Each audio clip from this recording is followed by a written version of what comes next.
कहीं कोई आपदा आ जाए, बाढ़ की तबाही हो या भूकंप की विभीषिका हो, स्वयंसेवक एक अनुशासित सिपाही की तरह तुरंत मौके पर पहुंचते हैं। कोई अपनी परेशानी नहीं देखता, अपनी पीड़ा नहीं देखता, बस सेवा भावना से हम काम में जुट जाते हैं। हमारे तो हृदय में बसा है, सेवा है अग्निकुंड समीधा सम हम चले, देह महासागर में सरित रूप हम मिले। साथियों, एक बार एक इंटरव्यू में परमवीर गुरु जी से पूछा गया कि वो संघ को सर्वव्यापी क्यों कहते हैं। गुरु जी का उत्तर बहुत ही प्रेरणादायी था। उन्होंने संघ की तुलना प्रकाश से की थी, उजाले से की थी।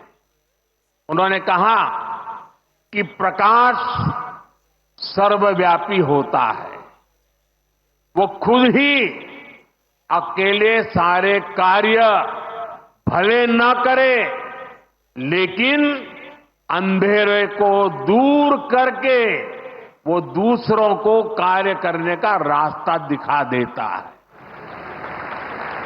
गुरुजी की ये सीख हमारे लिए जीवन मंत्र है। हमें प्रकाश बनकर अंधेरा दूर करना है, बाधाएं मिटानी है, रास्ता बनाना है। उस भाव को हम जीवन भर सुनते रहें। हर कोई कम अधिक मात्रा में जीने का प्रयास करता रहा। मैं नहीं, तुम, अहम नहीं, वयम, इदम राष्ट्राय, इदम न मम। साथियों, जब प्रयासों के दौरान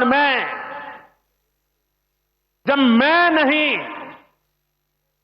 हम का ध्यान होता है, जब राष्ट्र प्रथम की भावना सर्वोपरि होती है, जब नीतियों में, निर्णयों में देश के लोगों का हित ही सबसे बड़ा होता है, तो सर्वत्र उसका प्रभाव भी और प्रकाश भी नजर आता है।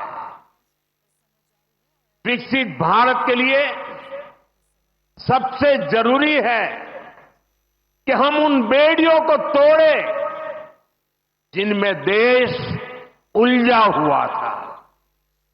आज हम देख रहे हैं भारत कैसे गुलामी की मानसिकता को छोड़कर आगे बढ़ रहा है।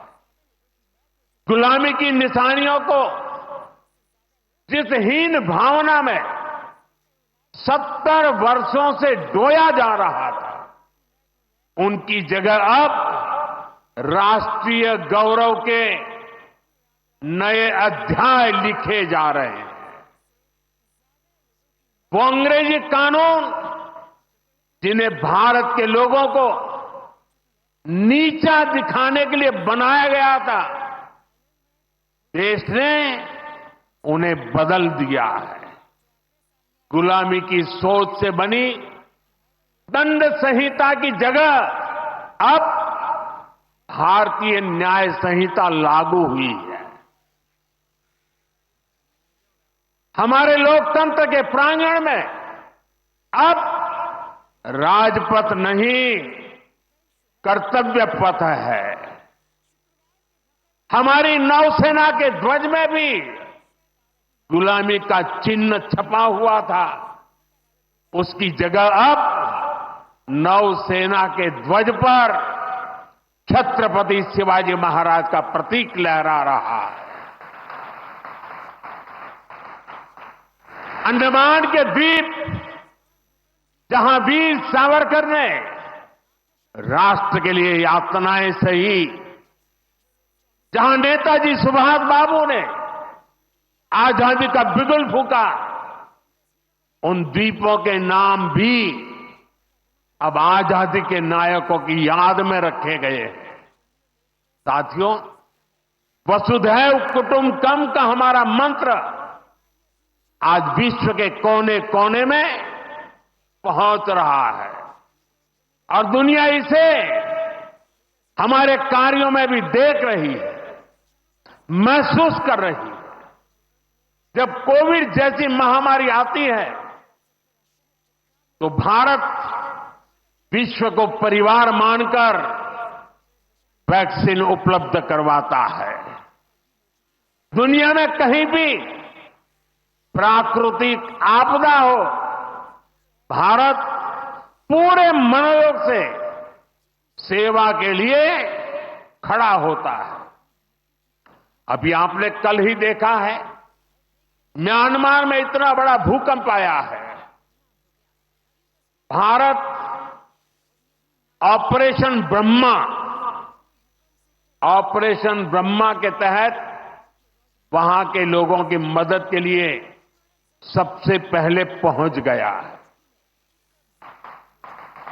जब तुर्की में भूकंप आया, जब नेपाल में भूकंप आया, जब मालदीव्स में पानी का संकट आया, भारत ने मदद करने में घड़ी भर की भी देर नहीं की। युद्ध जैसे हालातों में हम दूसरे देशों से नागरिकों को भी सुरक्षित निकाल करके लाते हैं। दुनिया देख रही है, भारत आज जब प्रगति कर रहा है तो पूरे ग्लोबल साउथ की आवाज भी बन रहा है। विश्व बंधु की ये भावना हमारे ही संस्कारों का विस्तार है। साथियों, आज भारत की सबसे बड़ी पूंजी हमारा युवा है और हम देखते हैं आज भारत का युवा इतने कॉन्फिडेंस से भरा हुआ, उसकी रिस्क टेकिंग कैपेसिटी पहले के मुकाबले कई गुना बढ़ गई है। वो नए नए इनोवेशन कर रहा है, स्टार्टअप्स की दुनिया में अपना परचम लहरा रहा है और सबसे बड़ी बात, आज के भारत का युवा अपनी विरासत पर गर्व करते हुए, अपनी संस्कृति पर गर्व करते हुए चल रहा है। अभी हमने प्रयागराज महाकुंभ में देखा, आज की युवा पीढ़ी लाखों करोड़ों की संख्या में महाकुंभ में पहुंची और इस सनातन परंपरा से जुड़कर गौरव से भर उठी। आज भारत का युवा देश की जरूरतों को ध्यान में रखते हुए काम कर रहा है। भारत के युवाओं ने मेक इन इंडिया को सफल बनाया है।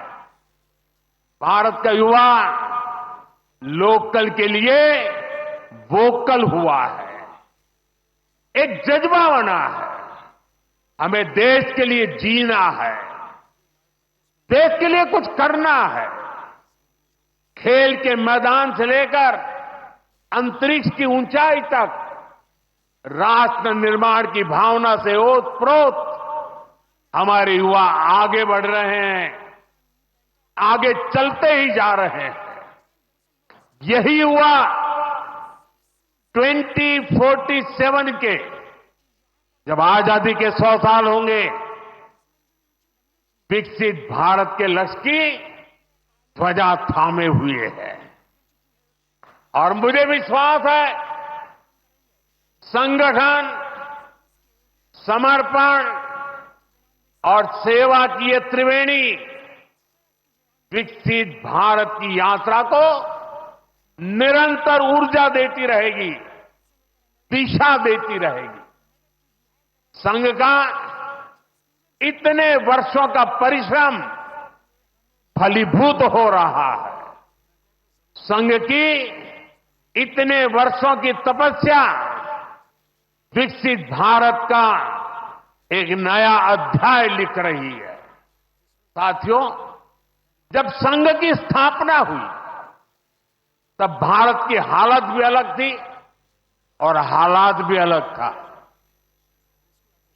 1925 से लेकर 1947 तक वो समय संघर्ष का समय था। आजादी का बड़ा लक्ष्य देश के सामने था। आज संघ की 100 वर्षों की यात्रा के बाद देश फिर एक अहम पड़ाव पर है। 2025 से 2047 तक ये महत्वपूर्ण कालखंड, इस कालखंड में एक बार फिर बड़े लक्ष्य हमारे सामने। कभी पूज्य गुरुजी ने एक पत्र में लिखा था, मैं अपने भव्य राष्ट्र प्रसाद की नींव में एक छोटा सा पत्थर बनकर रहना चाहता हूं। हमें सेवा के अपने संकल्प को हमेशा प्रज्वलित रखना है। हमें अपने परिश्रम को बनाए रखना है। हमें विकसित भारत के स्वप्न को साकार करना है। और जैसा मैंने अयोध्या में प्रभु श्री राम के मंदिर के नवनिर्माण पर कहा था, हमें अगले 1000 वर्षों के सशक्त भारत की नींव भी रखनी है। मुझे विश्वास है पूज्य डॉक्टर साहब, पूज्य गुरुजी जैसी विभूतियों का मार्गदर्शन हमें निरंतर सामर्थ्य देगा।